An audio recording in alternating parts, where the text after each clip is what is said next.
அனைத்துலக உயிரோடை தமிழ் வானொலி மற்றும் இலக்கு மின்னிதழ் நேயர்களுக்கு வணக்கம்.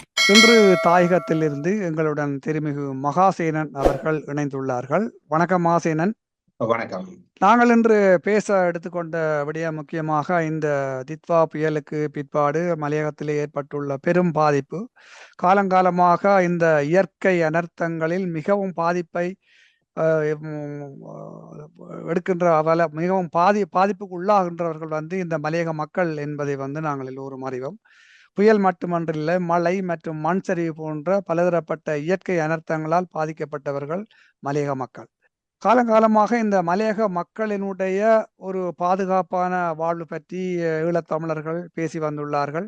போராட்ட காலங்களில் கூட தேசிய தலைவர் அவர்கள் மலையக மக்களை வன்னி நிலப்பரப்பிலே கொண்டு வந்து குடியேற்றுவதாக பல திட்டங்கள் இருந்தது. 1970களில் இருந்து இந்த பேச்சு, இந்த கலந்துரையாடல்கள் பல ஈழத்தமிழர் வடக்கு கிழக்கு வாழ் மக்கள் மத்தியிலும் அரசியல்வாதிகள் மத்தியிலும் பேசப்பட்டு வருகின்ற ஒரு விடயம். இந்த தித்வா புயலுக்கு பின்னால் இப்பொழுது மீளவும் இந்த பேச்சு ஆரம்பிக்கப்பட்டுள்ளது. பல விடயங்களை நாங்கள் பல கோணங்களில் பார்க்கலாம். முக்கியமாக இந்த புயலுக்கு பிற்பாடு மனோ கணேசன் அவர்களுடைய ஒரு கூற்று பல விமர்சனங்களை அவர் சந்தித்தார். அதே போன்று தற்சமயம் இந்த அரசியலிலே தோத்து போய் இருக்கின்ற சுமந்திரன் அவர்கள் கூட வடக்கு கிழக்கு மக்கள் தயாராக உள்ளார்கள், புலத்தில் உள்ள மக்கள் தங்களுடைய காணிகளை மலையக மக்களுக்கு வழங்குவதற்கு தயாராக உள்ளார்கள் என்ற ஒரு கூற்றை கூறி தனது அரசியல் தளத்தை மீளவும் தக்க வைத்துக் கொள்வதற்கான முயற்சி எடுக்கின்றாரா என்ற ஒரு கேள்வியும் உள்ளது. இது பல செயற்பாட்டாளர்கள் மத்தியில் இது ஒரு விமர்சனமாக பார்க்கப்படுகின்றது. ஆனால் மலையக மக்கள் அவர்கள் ஒரு பாதுகாப்பான வாழ்வை தொடர வேண்டும் என்பதில் எந்த விதமான ஐயமும் மாற்று கருத்தும் இல்லை. வடக்கு கிழக்கு மக்களும் பூர்வீகமாக அந்நிலத்திலே வாழ்கின்ற ஈழத்தமிழர்களும் அதற்கு எந்த விதமான எதிர்ப்பும் தெரிவிக்கவில்லை. அப்படியானால் இந்த மலையக மக்களை எப்படி நாங்கள் இங்கால கொண்டு வருவது, அவர்களுக்கான நிலங்களை எங்கு வழங்கி அவர்களை ஒரு பாதுகாப்பான வாழ்வுக்கு அவர்களை உட்படுத்துவது என்பது பற்றி நாங்கள் பேசுவோம். மாசேனன், நீங்கள் கூட ஒரு கட்டுரை எழுதியிருந்தீர்கள், இந்த வடக்கு கிழக்கு மக்களுடன் இணைந்து மலையக மக்களும் பாதுகாப்பான வாழ்வை தொடர வேண்டும் என்று. நீங்களும் உங்களுடைய கருத்துக்களை பதிந்து கொள்ளலாம். நிச்சயம். என்ன சொன்னா, குறிப்பாக நீங்க சொன்ன மாதிரி ஒரு அனர்த்த கால பகுதிகளில் உரையாடப்படுற உரையாடத்தான் இந்த மலையக மக்களின் உயிர் வாழ்வு உரையாடப்பட்டு வருகின்றது. ஆனா மலையக மக்களுக்கு ஒரு நிலையான ஒரு சமுதிர நோக்கிய பயணம் என்பது அவசியமானது. அது தவிர்க்க முடியாத கருத்தாடல். குறிப்பாக என்ன சொன்னால், கிட்டத்தட்ட இன்றைக்கு முழு இலங்கைத்தீவும் பாதிக்கப்பட்டிருக்குது, முழு இலங்கைத்தீவிலையும் இழப்புகள் இருக்குது என்று சொல்லிக்கொண்டு ஒரு பெரிய அனர்த்தத்துக்கு பின்னரான ஒரு சர்வதேச முகாமைத்துவம் எல்லாம் மேற்கொள்ளப்படுகின்ற இந்த சூழல்ல உண்மையில பாதிப்புண்ட கணிசமான அளவை யார் சுமக்கிறார்கள் என்று சொன்னால் மலையக மக்கள்லாம். ஆனா அந்த மலையக மக்களுக்கு எத்தகைய நிவாரணம் போய் செய்ய போறோன்றதுதான் இங்க இருக்கிற பெரிய கேள்வி. ஏன்னு சொன்னால், குறிப்பாக அரசாங்கமும் பல அதிரடி திட்டங்கள் அறிவிச்சிருக்குது. காணி இழந்தவர்களுக்கு 50 லட்சம், வீடு இழந்தவர்களுக்கு 50 லட்சம், சோ கோடிக்கணக்கான பணங்களை அவர்கள் மீட்பு நிவாரண பணியாக வழங்க அறிவிப்போடு அரசு அறிவிச்சிருக்குது. இந்த கோடிக்கணக்கான நிவாரணங்கள் அதாவது நேரடியாக பெருமளவுல பாதிக்கப்பட்ட மக்களுக்கு செல்லுமான்றதுல இருக்கிற பிரச்சனைக்குள்ளதான் இந்த வீடு சார்ந்த அல்லது இந்த குடியேற்றம் சார்ந்த விடயங்களும் உரையாடப்படுகின்றது. குறிப்பாக சொன்னால், காணி இழந்தால்தான் அந்த 50 லட்சம், வீடு இழந்தால்தான் 50 லட்சம். ஆனால் இன்றைக்கு பெருமளவு பாதிக்கப்பட்டுள்ள மலைய மக்களிடம் காணியும் இல்லை, வீடுகளும் இல்லை. ஏன்னு சொன்னார், மலை இடுக்குகளுக்குள்ளேயும் லயங்களுக்குள்ளேயும் வாழ்ந்த மக்களாகத்தான் இருக்கிறார்கள். ஆனா இது இன்றைக்குத்தான் இந்த உரையாடல் இருக்கான்றதை நாங்கள் சிந்திக்க தேவை இருக்கு. என்று சொன்னால், நான் 70களுக்குள்ள போகும் முன்னம் நான் அண்மையில வரலாற்றை பார்த்தா கூட கிட்டத்தட்ட 2014 ஆண்டு 2014 ஆண்டு பதுளை மாவட்டத்தில் ஒரு பெரிய ஒரு மண் சரிவு ஏற்பட்டது. கிட்டத்தட்ட அன்றைய அந்த முழுகுடிய பேரிடர் முகாமைத்துவ அமைச்சர் கருத்தின்படி கிட்டத்தட்ட 300 பேருக்கு மேற்பட்டவர்கள் இறந்திருக்கக்கூடிய வாய்ப்புகள் இருப்பதாக பேரிடர் முகாமைத்துவ அமைச்சர் சொல்லியிருந்தார். ஆனால் அதற்கு பின்னரான தரவுகளின்படி வெறுமனவே ஒரு 30 பேரான் சொல்லியும் அதுலயும் 12 பேருடைய உடலெல்லாம் எடுக்கப்பட்டிருந்தது. மிச்சம் கிட்டத்தட்ட 200 பேருக்கான பரிகாரம் எதுவுமே இல்லாமல், அது உரையாடல் இல்லாம போற சூழல்லாம் இருந்தது. அப்படிதான் 2016 ஆண்டும் கேகல மாவட்டத்துல 2 கிராமங்கள் மண் சரிவுகளால் பாதிக்கப்பட்டது. சோ இந்த மண் சரிவு அதால இழப்புன்றது வருஷம் நடக்கிற விஷயம்.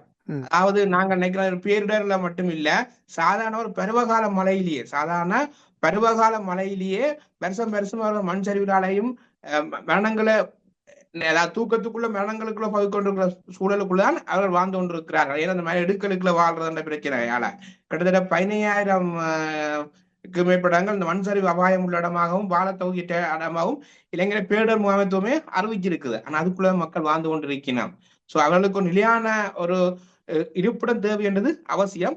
அதுக்கான அதை மூர்க்கப்படுத்தக்கூடிய காலமாகவும் இது அமைகின்றது. ஏன்னு சொன்னா இந்த பேரிடர் முழு இலங்கையையும் ஒரு நெருக்கடிக்குள்ளாக்கி இருக்கிற சூழல்ல, முழு இலங்கையும் இந்த பேரிடர் பற்றி உரையாடுற சூழல்ல இது கண்டிப்பாக உயர் வீச்சாக கலைக்க தேவை இருக்கு. ஏன்னு சொன்னா அரசாங்கமும் தங்கள் நிவாரணத்தையும் தங்களுடைய மீட்பு பணியையும் அது உச்சமாக காட்ட முற்படுது. ஏன்னா சர்வதேசம் இங்க இந்தியா தொடக்கம் அமெரிக்கா வரைன்னு சொல்லி சர்வதேச நாடுகள் அனைத்துமே இலங்கைக்குள்ள வந்து நிற்கிறதால தன்னை மீட்பு பணியும் நிவாரண பணியும் மூர்க்கமாக காட்டுற ஒரு சூழலை அரசாங்கம் வெளிப்பட்ட சூழல்ல இந்த நிவாரணங்கள் சரியா நிவாரணம்ன்றது வெறுமனவே இந்த இந்த இந்த இந்த வருஷத்துக்கான இழப்பீடா மட்டும் இருக்கக்கூடாது. அது இனி நடக்கக்கூடாமல் இருக்கிற பாதிப்புக்கான தடுப்பு அணையாகவும் தான் இருக்கணும், நிரந்தரமாக இருக்க வேண்டும். அதை மூர்க்கமாக செலுத்தக்கூடிய காலப்பகுதியாக நாங்கள் இதை பார்க்கிறோம். அந்த அடிப்படையில் உண்மையில இந்த சமுதாய நோக்கிய பயணம் உரையாட பண்றது. ஆனால் இதுல நாங்கள் எடுத்த வீச்சுக்கு வடக்கு கிழக்கு மக்கள் என்ற நாங்கள் ஒரே மொழி பண்பாட்டை பயிர மக்களாக நாங்கள் அனர்த்தத்துல நிவாரண பணியெல்லாம் கூட இங்கிருந்து போற மலையை நோக்கிய பயணம்னு சொல்லி நிவாரணங்கள் போன்றது. அப்ப அந்த உரையாடலுக்குள்ள நாங்கள் வடக்கு கிழக்கு நோக்கிய அழைப்பை விடுறோம். அடுத்த வடக்கு கிழக்கு நோக்கிய அழைப்பு இது நீங்க சொன்ன புதுசும் இல்லை. கிட்டத்தட்ட 70களில் இருந்து விடுதலை புலிகளாலையும் சரி ஏனைய விடுதலை புலி அமைப்புகளால இதுக்கான முன்முனைப்புகள் எடுக்கப்பட்டது. அதே நேரத்துல 80களுக்கு பின்னர் காந்திய இயக்கங்களால நேரடியாக வன்னியில கொண்டு வவுனியா கொண்டு குடியேற்றப்பட்ட வரலாறு இன்றைக்கும் வாழினம். இன்றைக்கும் மலைய மக்கள் வாழினம். எங்களை விடுதலை போராட்டத்திலையும் மலைய மக்களோட பங்களிப்பு உயர்வாக இருந்திருக்கு. ஓரடிகள்கிட்ட அந்த மலைய மக்கள் இங்க குடியேற்றப்பட்ட பரிச்சயங்களும் எங்களுக்கு இருக்குது.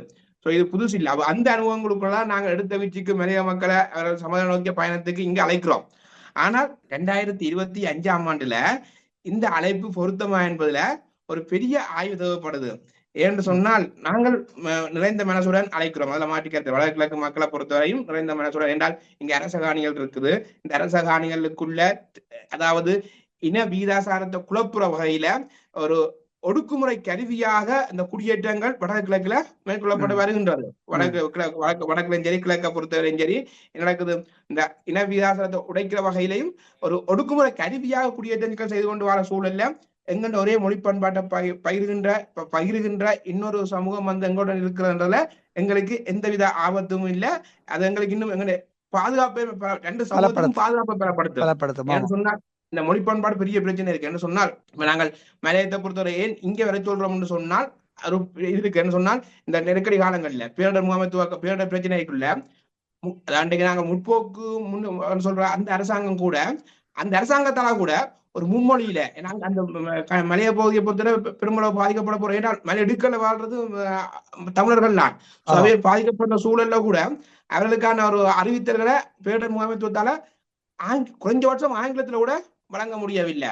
முற்றுமுழுதாக சிங்களத்துல தான் பெரும்பாலான அறிவித்தல்கள் வந்து கொண்டிருந்தது. இப்படி ஒரு சிங்கள மொழி பண்பாட்டுக்குள்ள இவர்கள் வாழ்வது என்பது தொடர்ச்சியான நெருக்கடிதான். ஏன்னா மொழி பண்பாடு பெரிய பிரச்சனை. அனுபவத்தை கொண்டு சொன்னால் இப்ப அவர்கள் தங்கள் தனியா தேசிய இனமாக அடையாளப்படுத்த முற்படுகின்றார்கள். தேசிய அடையாளம் என்பது மொழிக்குள்ளதான் பாதுகாக்கப்படக்கூடியது. நான் என்னுடைய பல்கலைக்கழகத்துல மாணவர்களுக்கு விரிவுரை செய்யும் போது இந்த மொழி பண்பாடு மொழி அடையாள பிரச்சனையை பற்றி கதைக்கும் போதும் எனக்கு மலைய பிள்ளை ஒன்று ஒழுங்கு சொல்லிச்சுது, எங்களுக்கு இருக்குதான் சார், ஆனா நாங்கள் இப்ப சமாளிக்கிறோம் சார். என்னென்னு செய்யறீங்கன்னு சொன்னால் நினைச்சேன் இப்ப அரசாங்க திணைக்களங்கள்ல தமிழ் கலைக்கிற உரையாடல்கள் கூடிட்டாக நினைச்சால் அந்த பிள்ளை சொல்லுது, நாங்கள் சிங்களம் கதைப்போம் தானே சார், நாங்கள் ஆங்கிலம் கதைப்போம் தானே, நாங்கள் சிங்களத்துக்குள்ள மேனேஜ் பண்ணி கொண்டு போவோம்னு சொல்லி சிங்களத்துல மேனேஜ் பண்ணி அதாவது சிங்களத்துல மேனேஜ் பண்ணி கொண்டு போவோம்னு சொல்ற அளவுக்கு இப்ப அது எங்கிட்ட இருப்பை கொண்டு வரோம். நாங்க சிங்களத்துல மேனேஜ் பண்ணி கொண்டு போவோம், சிங்களத்துல நாங்க உரையாடுவோம்ன்றது நாங்க என்ன செய்ய போறோம், ஒரு வகையில மலைய தமிழர்கள் என்றவரை தமிழர்கள் என்ற தமிழ் மொழி பேசுறாங்க அடையாளம் இருக்குது. அவர்கள் இந்த நாங்க சிங்களத்தை பேச ரெடியா இருக்கிறோம், சிங்களம் தான் எங்கிட்ட இருப்புக்கு பாதுகாப்புன்னு சொல்லி உணர்வுன்ற அப்படி உணர்வார்களா இருந்தால் அந்த மொழி பண்பாடு தொலைக்கப்படுது. அந்த ஒரு எண்ணங்களுக்குள்ளதான் இந்த வடகிழக்கு நோக்கிய அழைப்பும் இருக்குது. ஆனால் இன்றைக்கு அதுல நிறைய கேள்வி இருக்கு. ஏன்னு சொன்னால் மலைய மக்கள் இதுக்கு தயாரா, இதுல அரசியல் பிரச்சனையும் இருக்குது. இதுல அரசியல் ஆமா, பிரச்சனை ஆமா. இருக்கு. ஏன்னு சொன்னால் இல்ல அதான் நான் குறிப்பாக கேட்க வந்தேன் என்னென்றால், அதான் நான் கேட்க வந்தேன் என்னென்று சொன்னால், இப்ப நாங்கள் மனோ கணேசனாக இருக்கட்டும், அல்லது சுமந்திரனாக இருக்கட்டும், ஏன் வடக்கு கிழக்கிலே வாழ்கின்ற பூர்வீக குடிகளான ஈழத்தமிழர்களாக இருக்கட்டும், அவர்கள் ஒரு நல்ல எண்ணத்துடன் வந்து வடக்கு கிழக்கிலே ஈழத்தமிழர்கள் கூப்பிடுகின்றார்கள். ஆனால் இந்த இரண்டு அரசியல்வாதிகளும் சொன்னது வந்து அவர்களுடைய அரசியல் நோக்கத்துக்கும் தங்களுடைய இருப்புக்குமான ஒரு ஒரு கூற்றாகத்தான் நாங்கள் பார்க்கின்றோம். ஆனால் யார் எதை சொன்னாலும் அந்த மக்கள் தயாராக இருக்கின்றார்களா, இங்கு வருவதற்கு தயாராக இருக்கின்றார்கள். இரண்டாவது, இலங்கையினுடைய பொருளாதாரத்தை தாங்கி பிடிக்கின்ற தூண்களாகத்தான் இந்த மலையக மக்கள் இருக்கின்றார்கள். அவர்கள் உண்மையிலே வந்து அங்குள்ள அரசாங்கத்தாலும் சரி, அங்குள்ள பெரும் முதலாளிகளாலும் சுரண்டப்பட்டு அவர்களுடைய ரத்தம் உறிஞ்சப்பட்டுத்தான் இந்த மக்கள் அங்கு வாழ்ந்து கொண்டு இருக்கின்றார்கள். அவர்கள் அந்த வெகு இலகுவாக, மிக இலகுவாக அந்த இடத்திலிருந்து அவர்கள் புலம்பெயர்ந்து வடக்கு கிழக்கு வருவதற்கு இந்த அரசு சரி, இந்த பெரும் முதலாளிகள் சரி, மலையகத்து அரசியல்வாதி இன்று வரைக்கும் அந்த மக்களுக்கு ஒன்றுமே செய்யாத மலையகத்து அரசியல்வாதிகள் சரி அதுக்கு அனுமதிப்பார்களா என்ற பெரிய கேள்விக்குறி இல்லதான். அதான் என்ன நானும் இந்த கட்டுரைக்கு நான் ஒரு கட்டுரையிட்டு இந்த கட்டுரையை அப்டேட் பண்ணணும், அதான் அப்டேஷன் செய்யணும். ஏன்னா நான் என்ன இருந்தாலும் நான் என்னுடைய பார்வைக்குள்ள நான் ஒரு வடகிழக்குள்ள வாழ்ற ஒரு பெரிய அந்த எண்ணங்களுக்குள்ள இருந்தோன்னு நான் கட்டுரை இருக்கலாம். ஸோ இந்த கட்டுரையை அப்டேட் பண்ணணும் என்றதுல நான் என்னுடைய மாணவர்களிடமே கேள்வியை கேட்டேன். இந்த கட்டுரையை வாட்சி போட்டேன், நியாயங்களை போட்டிருக்கேன், ஏன் வடகிழக்கு வரணும் நியாயங்களை போட்டிருக்கிறேன். ஸோ வாட்சி போட்டும் உங்கள்ட உடன்பாடு உடன்பாடின்மை உங்களுக்கு இது சரி என்று தோணுதா அல்லது சரி இல்லை என்று தோணுதா, அது உங்களோட கருத்துக்களை நீங்க வெளிப்படையா எனக்கு தகவல் அனுப்புங்கன்னு சொல்லி போட்டிருந்தேன். அப்ப அதுல ஒரு மாணவி எனக்கு அனுப்பியிருந்தா தனக்கு சரி உடன்பாடு இல்லைன்னு சொல்லி. ஏன்னு சொன்னால் எங்களுக்கு இங்க வர்றதால எங்களுக்கு பெரும்பாலான மக்களுக்கு அந்த என்ன சொல்றது அந்த தேயிலை தோட்டங்களுக்குள்ளேயே நாங்க வேலை செய்து அதுக்குள்ளேயே நாங்க பழகி போன ஒரு சமூகம். நாங்க நீங்கள் இன்றைக்கு இங்க வரை சொல்றீங்க, நாளைக்கு இங்க எதுவும் பிரச்சனை அங்க போங்க. அப்ப நாங்க 200 வருஷமா எங்கட முகவரி மலையகம், 200 வருஷமா எங்கட முகவரி மலையகம். இன்றைக்கு நீங்க ஓகே இழப்பு இருக்குது, மண் சரிவு சார்ந்தங்களுக்கு இழப்பு இருக்கு, மேனங்கள் இருக்குது, அதுக்கு ஒரு சொல்யூஷன் தரவணும் முடிய நீங்க எங்களை துரத்தக்கூடாது. எங்க அடையாளத்தை துளைச்சிட்டு போகின்ற முகவரியை துளைச்சிட்டு போகணும்னு சொல்லி இன்னொரு இடத்துக்கு எங்களை அனுப்பக்கூடாது. அல்லது நீங்கள் இப்ப இங்க வந்துட்டு கேட்கிறாங்க எங்களுக்கு எங்கண்ட இயல்பான ஒரு எங்களுக்கு தெரிஞ்சது தேயிலை கொய்வு அதுகள். சோ இப்ப இங்க வந்தால் எங்களுக்கு என்ன உழைப்பு, அது பெரிய ஒரு கேள்விக்குறி இருக்கு. எடுத்த வீட்டுக்கு நாங்க சொல்ற மாதிரி சாதாரணமாக ஓகே வாங்கோ இருங்கோ சொல்லி அழைச்சிட்டு போக முடியாத சூழல இருக்கிறோம். அதுக்கு அப்பால அந்த புள்ள சொல்ல முடியாத என்னங்க எனக்குள்ள சில விஷயங்களை யோசிச்சு பார்த்தேன்.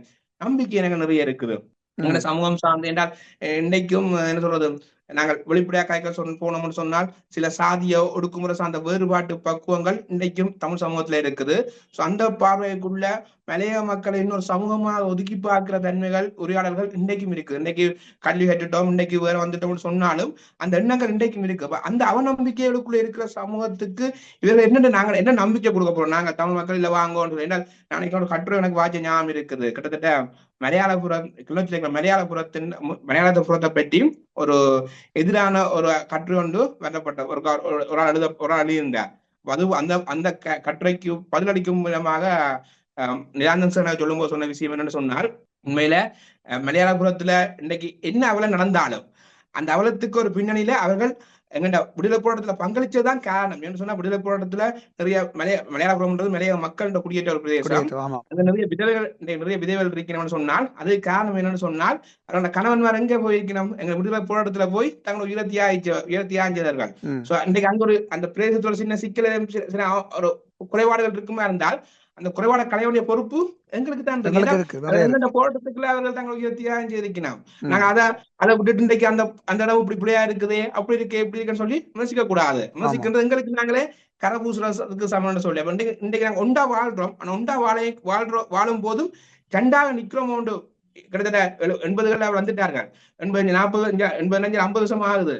40 வருஷம் ஆகுது. 40 வருடங்களுக்கு பின்னரும் நாங்கள் அந்த சமூகத்தை இன்னொரு வடகிழக்குல வாழ்ந்த போதிலும் அவர்கள் இன்னொன்றாத்தான் பார்த்து கொண்டு இருக்கிறோம்னு சொல்லிக்க என்னன்னு நாங்க புதியவர்கள் இங்க வர பார்ப்பார்கள் என்ற கேள்விக்குறியும் இருக்குது. சோ நாங்கள் நம்பிக்கை கொடுக்கிற தேவையும் இருக்குது. இது டக்குன்னு நினைக்கிறேன் 2025 உரையாடி 2026 நடந்து போற விஷயமும் நிச்சயமா இல்ல. ஆனா நாங்க நம்பிக்கை கொடுக்கணும். அதாவது சமூக பிணக்கற்ற ஒரு நிரந்தர அவர்கள் அதாவது மண் சரிவால சாகுறோம்னு சொல்லி நினைக்கிறேன். ஒரு மனோனஸ் என்ற காணொலியிலையும் ஒரு மக்கள் ஒத்துக்கொள்ளணும் நாங்கள் வடகிழக்கு போக தயாருண்டு. ஏன்னு சொன்னா அப்படி இழப்பும் இருக்குது.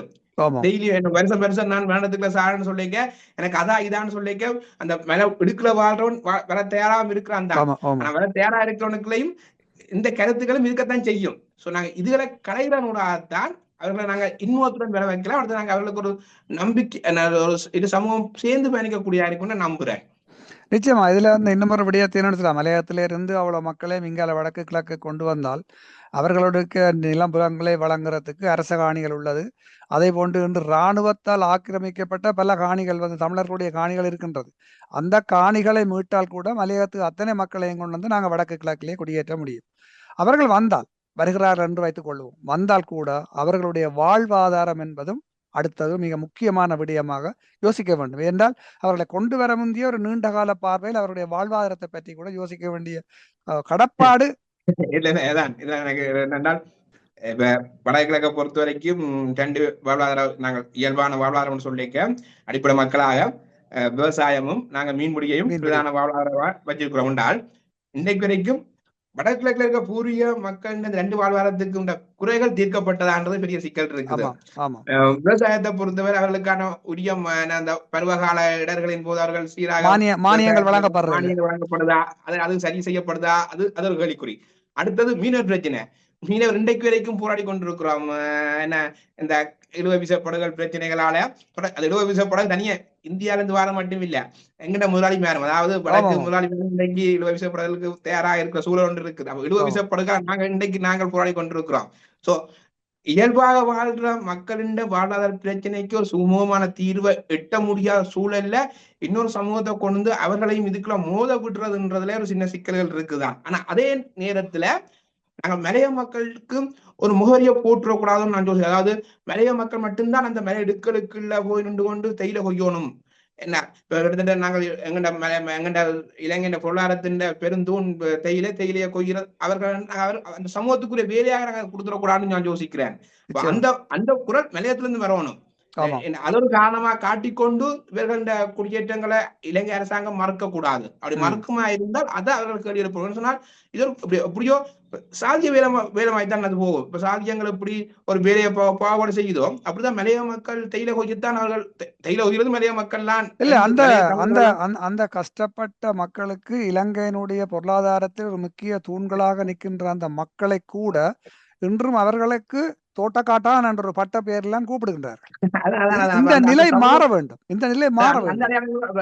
இன்றைக்கு அரசாங்கம் அவர்களை குடியமர்த்துறதுல ஒரு உடற்பாடு நாங்கள் அழைக்கும் போது இந்த ஒரு காரணத்தை தேயிலை தோட்டம் கோயிறதுக்கான தொழிலாளர்கள் குறைவார்கள் என்று சொல்லி ஒரு காரணத்தை முன்வைக்கும் அதை அவர்கள் மலைய மக்களை கண்டிக்கணும். என்று சொன்னால் இந்த அடையாளம் பிள்ளை ஏன்னு சொன்னா மலைய தமிழர்கள் மட்டும்தான் தேயிலை கொய்யணும் என்று சொல்லி இது இல்ல. யாரும் அது தேயிலை கொய்யலாம் என்ற ஒரு இது வரத்தான் வேணும். மலைய மக்களுக்கு மட்டும்தான் அது சாதிய வேலையாக அது சுருக்கக்கூடாது என்ற எண்ணமும் நான் அதை முன்வைக்க யோசிக்கிறேன். இன்னொரு விடயத்தை நாங்கள் இதுல ஆராய்ந்து பார்க்கலாம் மகாசேன. என்னன்னு சொன்னால் அத்தனை மலையக மக்களையும் வந்து வடக்கு கிழக்கு கொண்டு வந்தால் தமிழர்களுடைய பிரதேசத்தில் அவர்களும் தமிழர்களாக ஒன்று சேர்ந்து வாழ்வதற்கு கொண்டு வந்தால் மலையகம் வறுமனை வந்துவிடும், வறுமித்துவிடும். அப்போ அங்கு இதர காலமும் தமிழர்கள் குடியிருந்த மலையக பிரதேசங்கள் சிங்கள ஆக்கிரமிப்புக்கு உட்படக்கூடிய ஒரு சந்தர்ப்பமும் உள்ளது. மலையகத்தில் இருந்து ஒரு தமிழ் பிரதிநிதியை வந்து பாராளுமன்றத்துக்கு யாராலுமே அனுப்ப முடியாது. நிச்சயமாக அங்கு வலித்தால் வரித்தோடி போனால் நிச்சயமா சிங்கள ஆக்கிரமிப்பும் சிங்கள அரசியல்வாதிகளுடைய ஆக்கிரமிப்பும் தான் கூடும் என்பது கூட ஒரு நாங்கள் யோசித்து பார்க்க வேண்டிய விடயம் இல்லையா?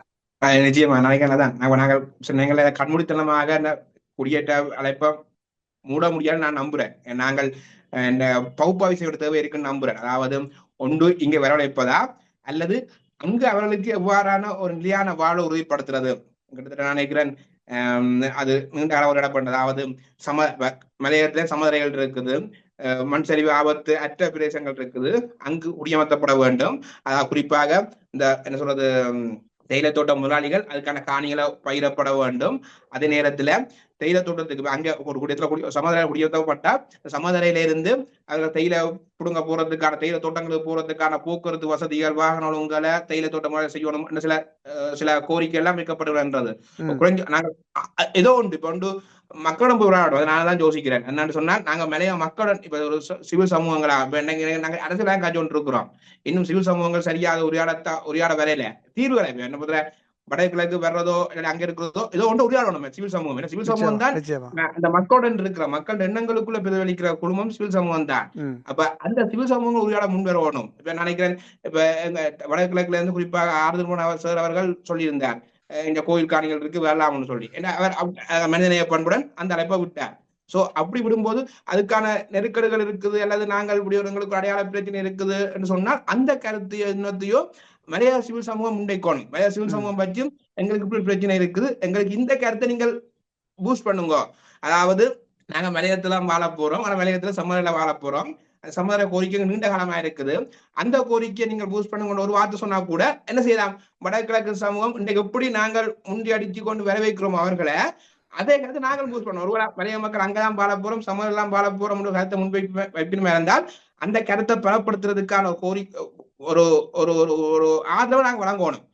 அதுதான் நான் நினைக்கிறேன். இப்ப நாங்கள் வெறுமனவே வடகிழக்கு மட்டும் கூப்பிடுறது இல்லை. இன்றைக்கு என்னுடைய எண்ணமா இருக்கிறது, மலைய மக்கள் உயிர்ப்புடன் வாழக்கூடிய உயிர் வாழும் உரிமையுடன் வாழக்கூடிய ஒரு சமதரையான நிலத்தை நோக்கி அவர்கள் குடியேற்றப்பட வேண்டும்.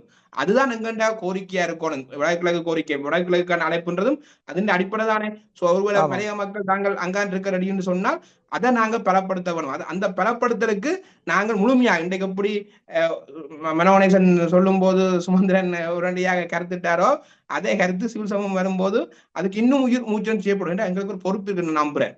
மலைய மக்கள இருப்பை பாதுகாக்க வேண்டிய பொறுப்பு எங்களுக்கு இருக்குது. ஏன்னு சொன்னால் மலைய மக்களோட குடியுரிமை பறிக்கப்பட்டது வரலாறுக்குள்ள எங்களுக்கு பெரிய பங்கு இருக்கு, பெரிய பங்கு உள்ளது, பெரிய பங்கு இருக்கு. ஏன்னு சொன்னால் நாங்கள் தான் அந்த பழியை என்றும் சுமந்து கொண்டிருக்கின்றோம். அதான் 48ஆம் ஆண்டு இலங்கை சுதந்திரம் பெறும் போது 2வது பெரிய சமூகம் இருந்தது அவர்கள் தான்.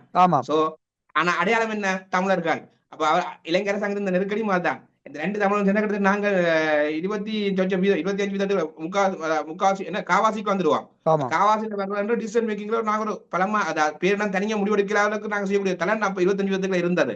அப்ப அதை முறியடிக்கிறதுக்கு இப்ப வடகிழக்கு தமிழர்களை வெளியேற்றாது. அப்ப வெளியேற்றது ஈஸி யாருன்னு சொன்னால் தமிழர்கள் தான். அப்ப இந்த தமிழ் அடையாளத்துக்காகத்தான் அவர்கள் பிரஜா உரிமைன்றது பறிக்கப்பட்டது.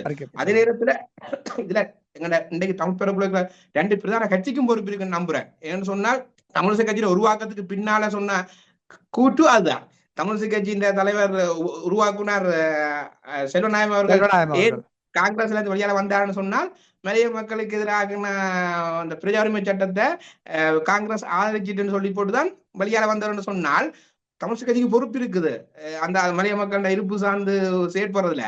அடுத்தது தமிழ் மக்களுக்கு ஒரு பொறுப்பு இருக்குது. ஏன்னா மக்கள் காங்கிரஸுக்கு ஒரு பொறுப்பு இருக்கு. ஏன்னு சொன்னா உங்களுக்கு இன்றைக்கும் பழி இருக்குது. இன்றைக்கும் மலைய மக்கள்கிட்ட போய் கேட்டா காங்கிரஸ் சார்ந்தும் ஜிஜி பொன்னம்பலம் சார்ந்தும் பயங்கரமாக பேசப்படுற பயங்கரமாக அவங்கள என்ன சொல்ற ஏசுற ஒரு மனப்பாங்க இருக்குது.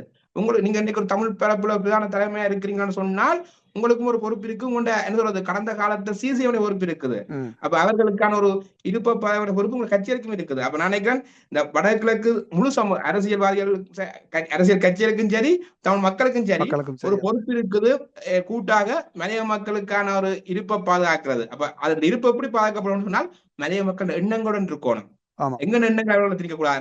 நாங்கள் பிராந்திய அரசியல்ல பெரிய எண்ணங்களை கட்டுப்படுத்தலான்னு சொல்லி பயப்படுற நாங்கள், பிராந்திய அரசியல்ல பெரிய எண்ணங்களை கட்டுப்படுத்தலான்னு சொல்ற நாங்கள் எங்களோட உள்நாட்டு அரசியலுக்குள்ள நாங்கள் பெரிய எண்ணாவாக மலையத்தை செயல்படக்கூடாது.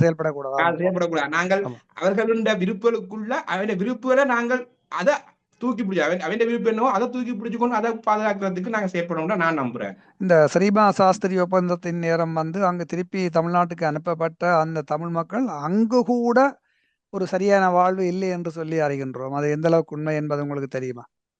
இல்ல, நான் அதை பற்றி நான் டெல்லியில படிக்கும் போதும் ஒரு சில நண்பர்கள் இருக்கிறார்கள். என்ன சொல்றது, அவர்கள் ஒரு பின்னங்கின சமூகமா இருக்கிறார்கள் ஒழிய, ஆனால் அளவுக்கு இருப்பு அவர்கள ஓகே, அவர்கள் என்ன அந்த தங்களுக்கு ஒரு தேசம் இருக்கு, தங்களுக்கு ஒரு வீடு இருக்கு இருக்கிறோம். மற்றபடி ஒரு பின்தங்கப்பட்ட சமூகமாக பார்க்கப்படுற மனநிலைக்குள்ள இருக்கணும்னு நினைக்கிறேன். நிச்சயமா நாங்கள் நிறைவு செய்கின்ற நேரம் நெருங்குகின்றபடியால் மகாசேனன் நீங்கள் இன்று இந்த நிகழ்விலே கலந்து கொண்டு மலையக மக்கள் சார்ந்து அவர்களுடைய இருப்பு சார்ந்து வடக்கு கிழக்கு பூர்வீக குடிகளாகிய ஈழத்தமிழர்கள் ஒரு மனித நேயத்துடன் அவர்களை நோக்கி கையை நீட்டுகின்றார்கள். ஆனால் அது எந்த அளவுக்கு சாத்தியம் என்பது பற்றி நாங்கள் பேசினோம். உண்மையிலே அந்த மக்களுக்கு ஒரு விடிவு கொண்டு வர வேணும். அவர்களுக்கான நிரந்தர வதிவிடங்கள், காணிகள் வழங்கப்பட வேண்டும். சரியான சம்பளம் வழங்கப்பட வேண்டும். ஏனென்று சொன்னால் இவர்கள்தான் இலங்கையினுடைய ஒரு வருமானத்தின், பொருளாதாரத்தின் முக்கிய தூணாக இருக்கின்ற இந்த மக்கள் இன்றும் அடிமைகளாகத்தான் நடத்தப்படுகின்றார்கள். அவர்களுக்கு ஒரு விடிவு வர வேண்டும் என்று கூறிக்கொண்டு நான் விடைபெறுகின்றோம். இன்னும் ஒரு சந்தர்ப்பத்தில் சந்திப்போம். நன்றி, வணக்கம். நன்றி, வணக்கம்.